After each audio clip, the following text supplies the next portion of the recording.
Assalamualaikum warahmatullahi wabarakatuh. Kita melanjutkan malam ini kajian hadis Arba'in An-Nawawi. Kita sudah sampai hadis Ihda wassalasun, hadis yang ke-31. Bismillahirrahmanirrahim. Al-hadisu ihda salasun. An Abil Abbas Sahl bin Sa'id Sa'idi radhiyallahu an qala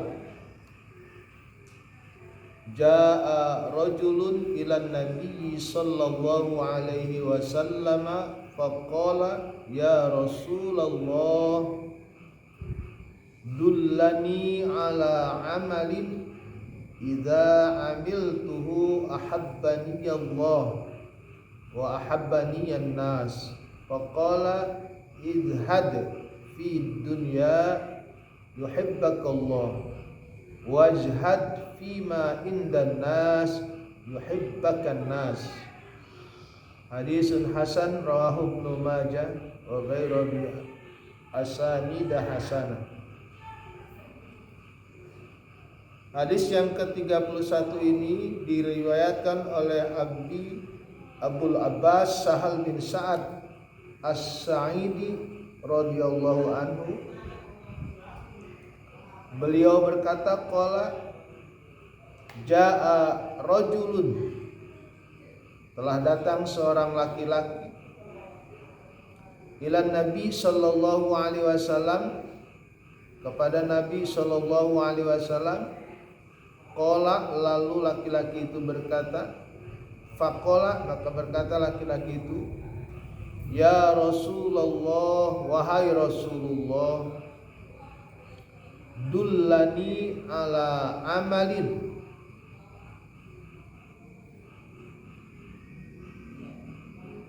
tunjukkanlah kepadaku suatu amal, idza amiltu, yang apabila aku mengamalkannya,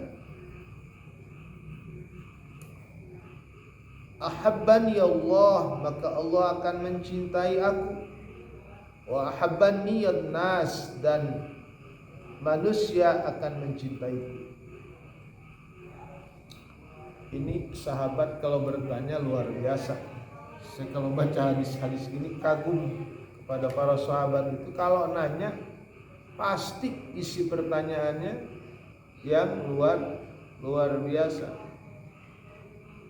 Beda kalau kita ketemu orang yang kita tanya usahanya di mana gitu ya, penghasilannya berapa, itu kan kalau kita menanya-nanya. Ini sahabat sekali nanya pasti berbobot pertanyaan. Ya Rasulullah, tunjukkanlah kepadaku suatu amal yang apabila aku mengamalkannya maka aku akan dicintai Allah dan dicintai manusia. Itu kan hebat pertanyaan kayak gitu. Kalau udah dicintai Allah, udah dicintai manusia, ya udah kelar, itu nikmat pastinya. Dicintai Allah, dicintai manusia, apalagi yang kita harap kalau itu udah luar biasa kalau bisa. Karena pertanyaannya luar biasa, jawabannya juga pasti luar biasa. Faqala, Nabi bersabda, izhad fid dunya, zuhudlah terhadap dunia. Yuhibbakallah, maka engkau akan dicintai Allah. Zuhud, kalau kita pengen dicintai Allah, kita harus mempunyai sikap zuhud. Berat Pak, zuhud itu bagi kita berat, tapi kita harus berusaha untuk memiliki sifat zuhud. Apa sih zuhud? Secara bahasa, zuhud itu artinya berpaling dari sesuatu atau meninggalkan sesuatu. yang kurang penting terhadap sesuatu yang penting. Itu zuhud secara logoh. Secara istilah, zuhud itu artinya meninggalkan kecintaan terhadap dunia untuk karena mengharapkan kebaikan akhirat. Zuhud meninggalkan kecintaan terhadap dunia untuk mendapatkan kebaikan di akhirat. Berarti kalau kita udah punya sikap zuhud, itu kita akan dicintai oleh Allah Subhanahu wa ta'ala. Nah, menurut Imam Ghazali, zuhud itu ada 3 tingkatan. Yang pertama, zuhud tingkatan mubtadi, tingkat pemula. Ini kita belum tentu nyampe di tingkat yang pertama. Belum tentu udah nyampe. Termasuk saya. Tingkat pertama itu tidak ada keinginan untuk memiliki sesuatu. Kita makan masih pengen beli mobil Alfa kayak gitu. Suka nggak tuh angan begitu? Belum nyampe ke zuhud belum segitu. Masih pengen kita mah ya. Masih ada kepengenan yang bersifat dunia. Bukan nggak boleh, tapi ada rasa angan pengen begitu tuh. Itu belum nyampe ke zuhud. Ada masih mikirin pengen sesuatu yang sifatnya duniawi. Ini belum nyampe ke zuhud. Itu mubtadi. Zuhud yang tingkat pertama nggak ada keinginan begitu, nggak ada tuh. Pengen jadi presiden, pengen jadi gubernur, pengen jadi bupati. Boleh jadi bupati, jadi presiden, tapi jangan kepengen. Nggak nyampe kan di kita begitu. Emang itu kayak Syekh Omar Ibn Aziz, emang dia pengen jadi khalifah itu? Enggak pengen, tapi jadi. Kalau sekarang mau boro-boro bisa begitu. Kalau pengen jadi sesuatu, mengorbankan sesuatu sekarang di kita, terutama di Indonesia, sulit kayak. Tingkatan yang kedua, zuhud mutahakkik. Itu nggak ada rasa. Tadi mah nggak pengen, tapi hanya nggak meninggalkan keinginan yang kuat saja. Itu yang pertama mubtadi. Nah, yang pertama kita bisa sebetulnya bisa kalau kita mau berusaha ya nggak usah pengen. Kalau kita mau jualan aja, untungnya banyak, kita bisa beli mobil, boleh. Tapi kalau kita buang-buang waktu mikirin pengen punya mobil, pengen punya rumah megah, itu begitu tuh sifat begitu. Apalagi sampai meninggalkan kewajiban, nggak nyampe kita di zuhud. Tapi kalau kita emang ada, kita beli, tidak masalah. Jadi zuhud itu nggak harus miskin. Saya awali dulu, zuhud itu tidak harus miskin. Imam Malik kaya. Imam Malik 4 mazhab itu kan yang paling tua Imam Malik. Itu kaya. Rumahnya kayak istana, tapi dia zuhud. Di hatinya nggak ada kecintaan terhadap dunia. Jadi orang yang zuhud itu dikasih punya biasa. Jadi keinginannya, kalau orang zuhud itu kalau kaya, dia keinginannya hanya untuk menderma, untuk membantu, untuk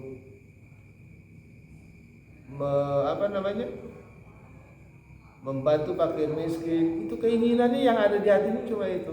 Orang zuhud tuh, untuk dianya malah sederhana. Dia lebih senang menjamu dengan mewah, tapi untuk dirinya sederhana. Enggak.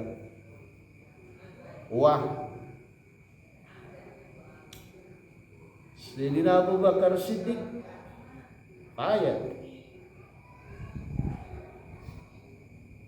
tapi selama 6 tahun dia gak pernah beli baju untuk dirinya. Kita setahun berapa kali ganti baju? Khalifah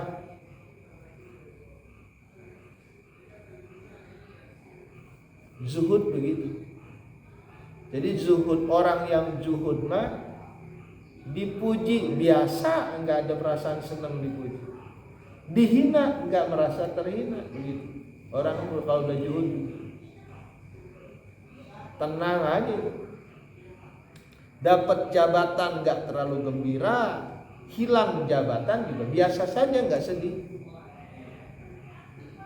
Kita kalau hilang mobil kira-kira kesel, nah. Orang yang zuhud nggak ada rasa sedih, hilang mobilnya hilang nggak. Zuhud nggak begitu, berat kan? Kalau orang yang udah nyampe tingkatan zuhud, dia pasti akan dicintai oleh Allah Subhanahu wa ta'ala. Yang paling tinggi tingkatan zuhud alim. Kalau udah nyampe zuhud alim nih para nabi, para rasul, zuhudnya udah tingkatan paling tinggi. Ini yang ada di hatinya cuma Allah. Yang ada di hatinya Allah. Dia nggak berpikir tentang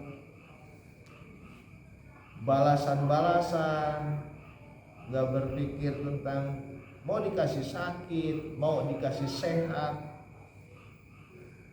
Pokoknya di hatinya selalu yang ada Allah Subhanahu wa ta'ala. Kalau kita sakit, semakin berat sakit, kita semakin kencang pengen sembuh. Kalau udah zuhud sampai tingkatan alim, dia biasa aja.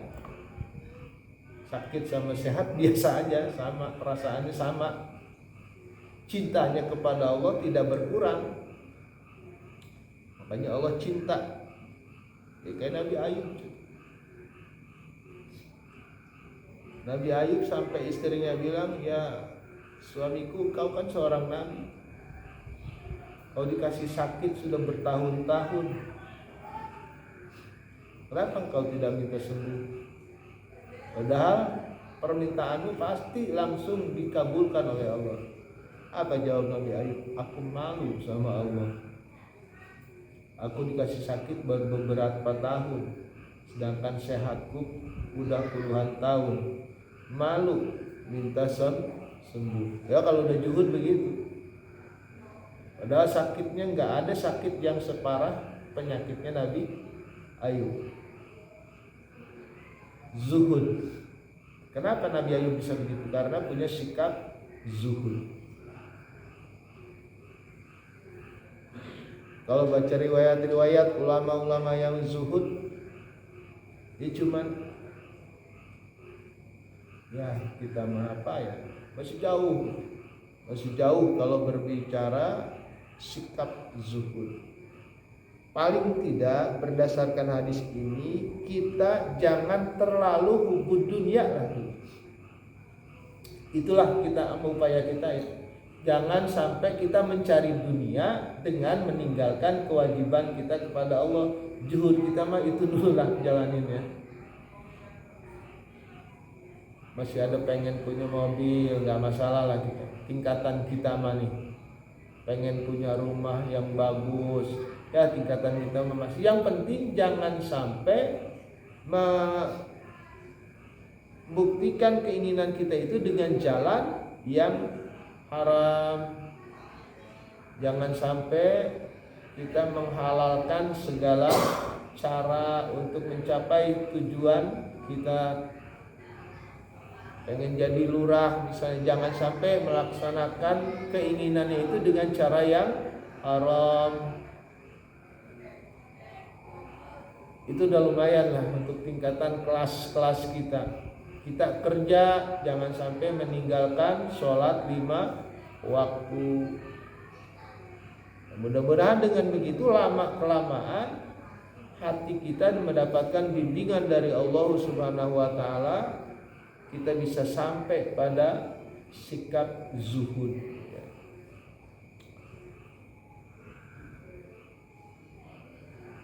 Jadi sekali lagi, zuhud adalah meninggalkan kecintaan dunia karena mengharap kebaikan di akhirat. Zuhud yang paling tinggi ya, hanya ridho Allah. Allah saja yang diharap. Mudah-mudahan dengan hadis yang ke-31 ini, yang tadinya hubud dunianya sangat tinggi, karena kalau kita hubud dunianya terlalu, maka nggak ada tempat di hati kita nanti buat Allah. Karena yang kita pikirin dunia terus, harta, jabatan, itu aja yang kita pikirin. Kesehatan, nggak usah terlalu dipikirin banget kesehatan juga. Orang yang merawat kesehatan setiap saat, kalau mau dikasih sakit ya sakit. Jadi kita biasa aja untuk urusan-urusan yang begitu, jangan terlalu ngoyo, takut, sehingga akan datang ketakutan. Orang yang pengen sehat, sangat pengen sehat, terus yang dipikirin. Oh, udah milih makanan juga yang paling sehat. Nanti akan datang rasa takut sakit,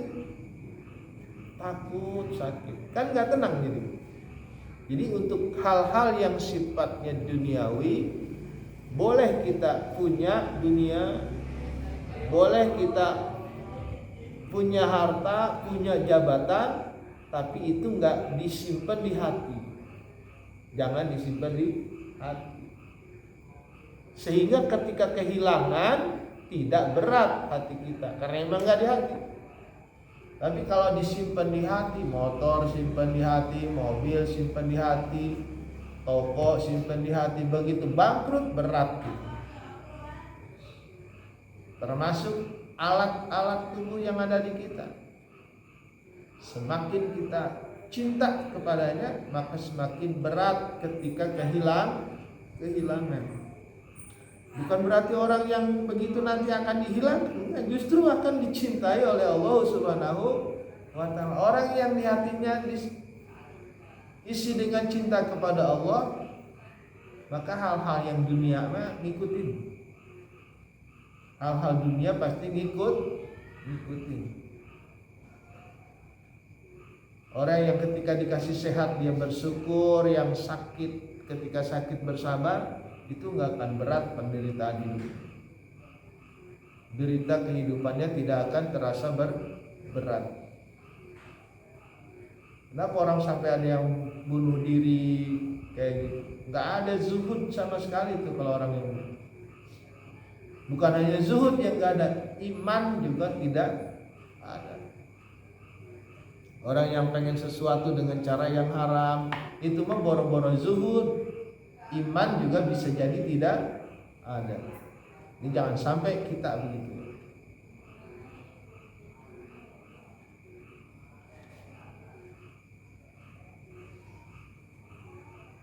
Wajhad fima indan nas yuhibbakan nas, dan juhudlah terhadap sesuatu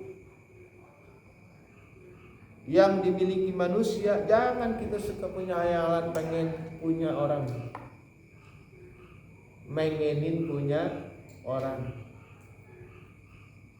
itu orang akan suka sama kita. Kita jangan suka pengen punya orang, apalagi pengen punya orang itu pindah ke kita, orang itu bangkrut. Jangan sampai ada hati seperti itu.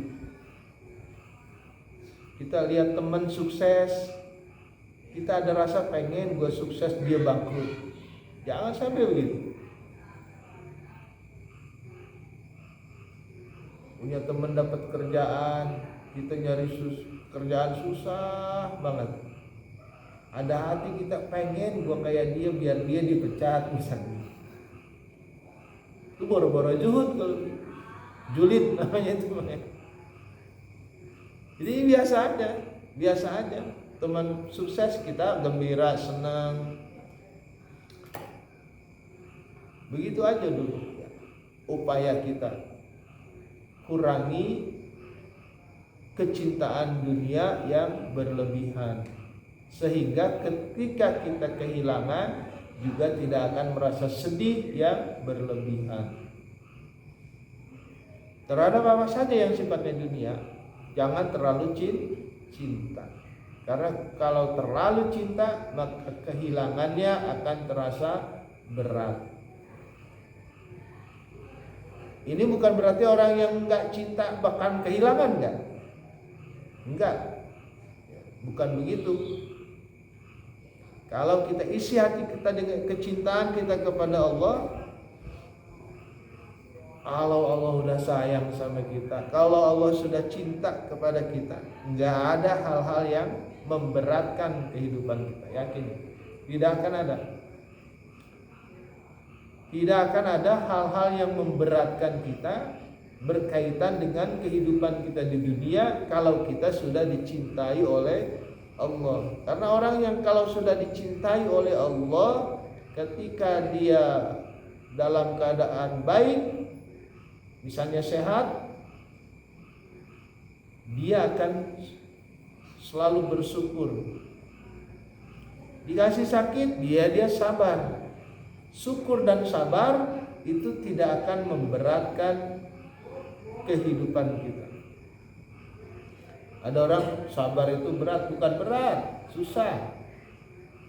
Sabar itu enggak berat, ringan.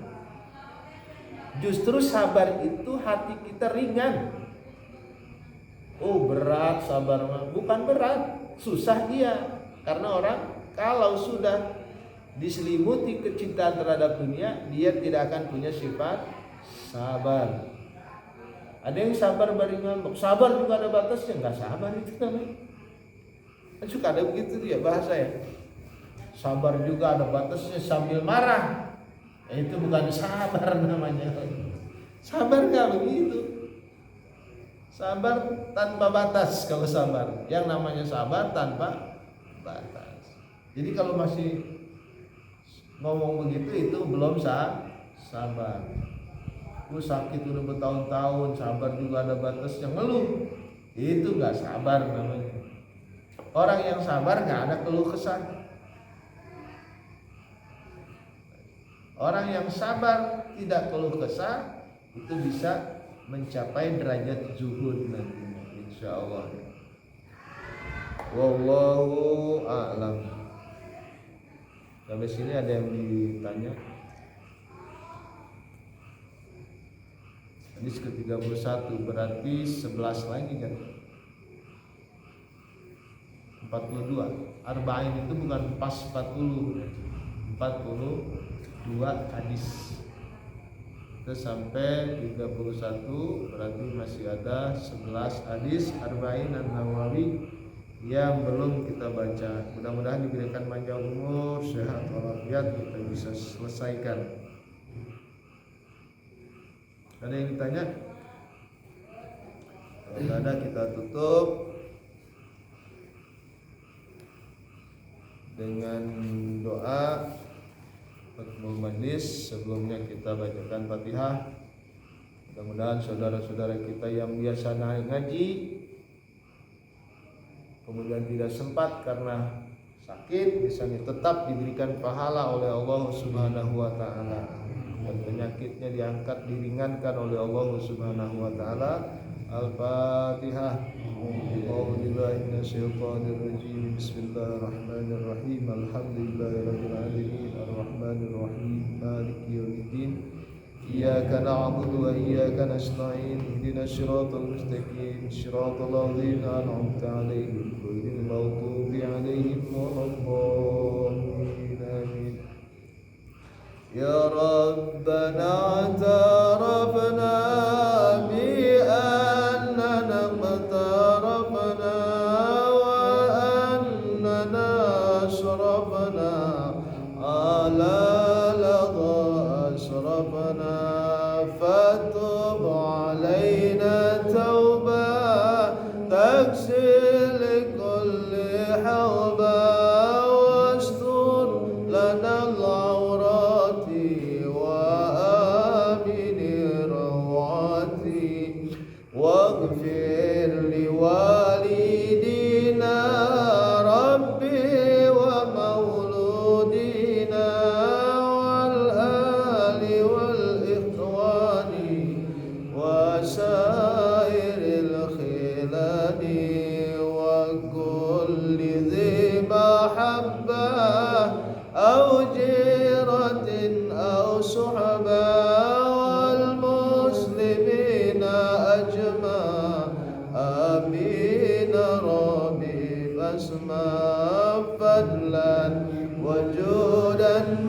نال باكتساب منا بالمصطفى الرسول نرضى بكل سنة صلى وسلم ربي عليه عد الحمد وآله وصحبه عيدان طاسي صحبي والحمد لله في البدء والتناهي حمدا كثيرا دائم محابة النسائم سبحانك اللهم وبحمدك أشهد أن لا إله إلا أنت أستغفرك وأتوب إليك والحمد لله رب العالمين. Kurang lebihnya mohon maaf. Adana Allah wa iyyakum ajmain. Wassalamualaikum warahmatullahi wabarakatuh.